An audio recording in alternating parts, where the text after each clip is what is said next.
On February 24th, Putin launched a full-scale invasion of Ukraine. Just 4 days later, Ukraine submitted an official application to become a member of the European Union. And 4 days after that, we saw two other countries, Georgia, who was invaded by Russia in 2008, and Moldova, who fears they could be invaded next, submitted formal applications to join the European Union. President Zelensky is putting pressure on the European Union to fast-track Ukraine's application for accession into the EU. We've also seen other EU members apply pressure to the EU to fast-track Ukraine's application, saying it's Europe's duty. Over the past 2 weeks, the Ukrainians have shown us their strong desire to be a free sovereign nation. They've been willing to die and fight for their land and for their freedoms. European sentiment is building up to help this democracy that is under attack, presenting a strong case for Ukraine joining the European Union. However, this process is not just as simple as calling up a vote and signing an agreement. It's a long, arduous process. And in this video, we'll discuss the requirements to join the EU, the obstacles that Ukraine faces, the timeline in which this could happen, and ultimately what becoming a member of the European Union would mean for Ukraine. So first, let's talk about the ground rules and exactly what the requirements are to join the European Union. The first thing is you must be a European nation.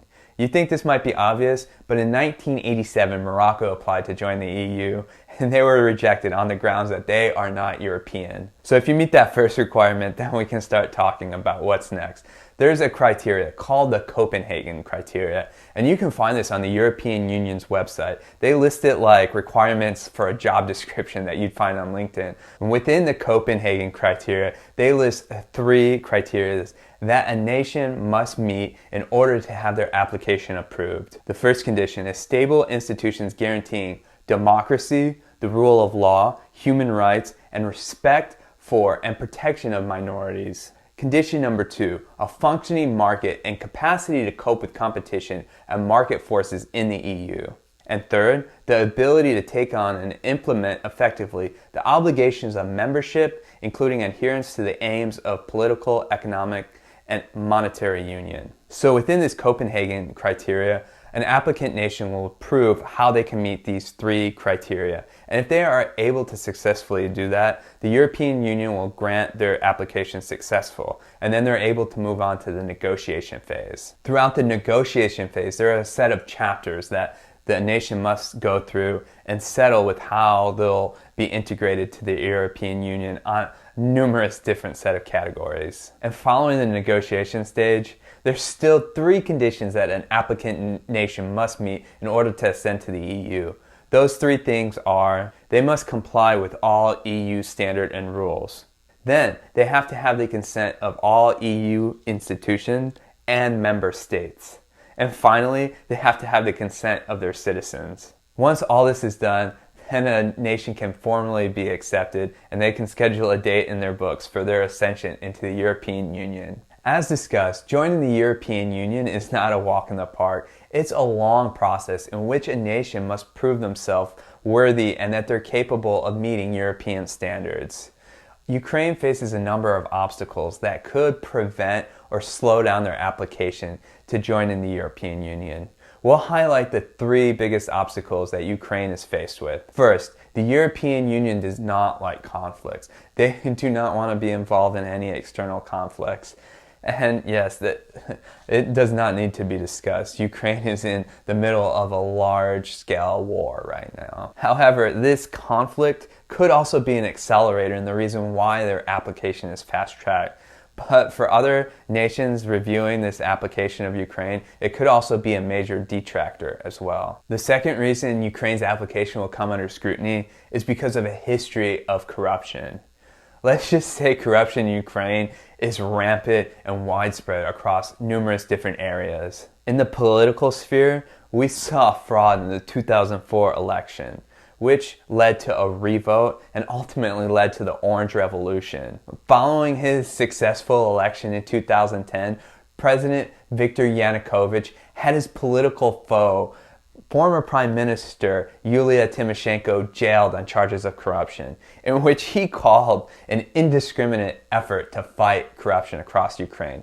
However, the West and the EU largely deemed this act as political prosecution. And following the 2019 election, where Volodymyr Zelensky defeated former President Petro Poroshenko, Zelensky brought criminal charges upon Poroshenko, the second time we saw this happen. And political corruption is not just isolated to the top level of politics, it's also seen at the local levels too, where mayors will use their power to help their businesses or promote their self-interests. And if you go to Ukraine, you better set aside some money for bribes, whether it be with police officers, if you need health care, or even for the educational system.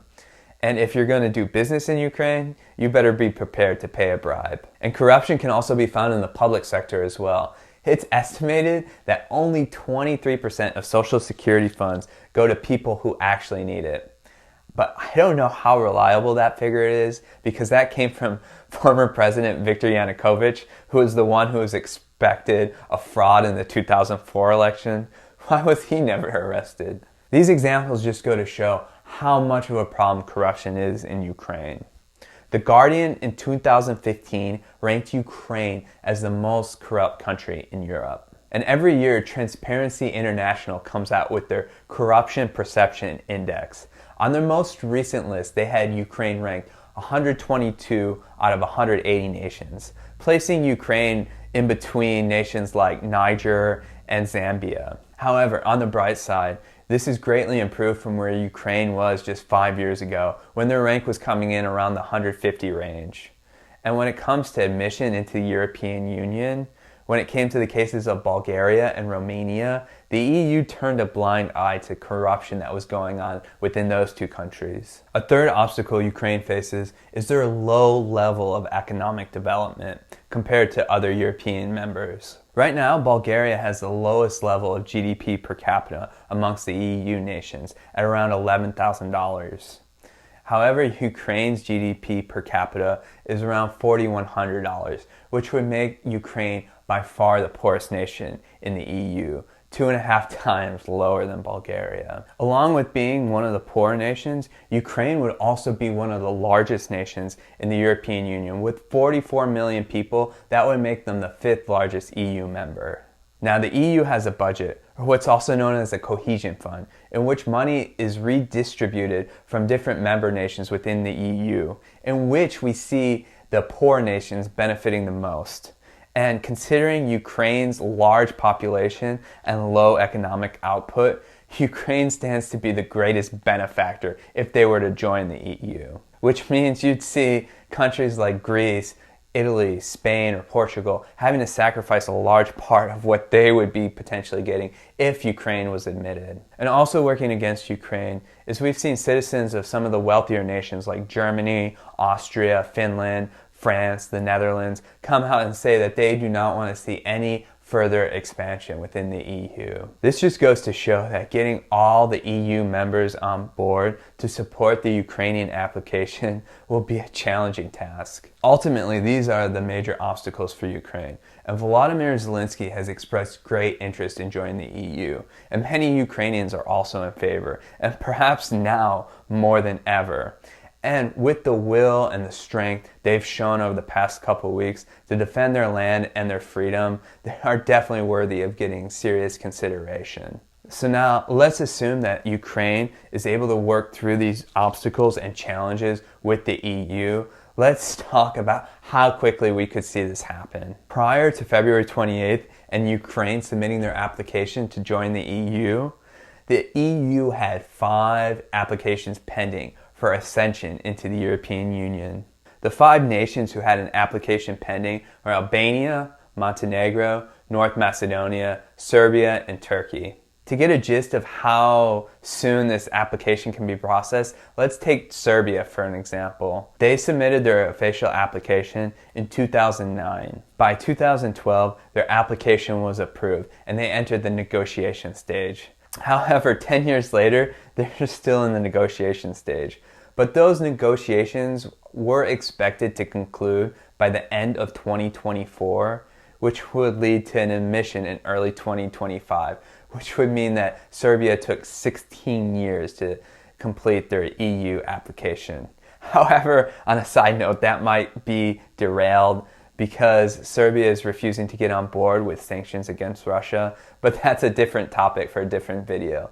On the other hand, you have a country like Turkey who had an application accepted 18 years ago, but meanwhile the negotiation stage has just stalled. In a recent interview with CNN, European Council President Ursula von der Leyen said that Ukraine belongs in the European family, but when asked about the time, she said that this could take a while and refused to give any specific dates. This goes to show how much of an arduous process it is to be admitted to the European Union. Finally, now let's take a look at the Ukrainian perspective and how joining the European Union could impact the nation of Ukraine. From the long-term perspective, Ukraine has a lot to benefit from joining the European Union, particularly from the financial side.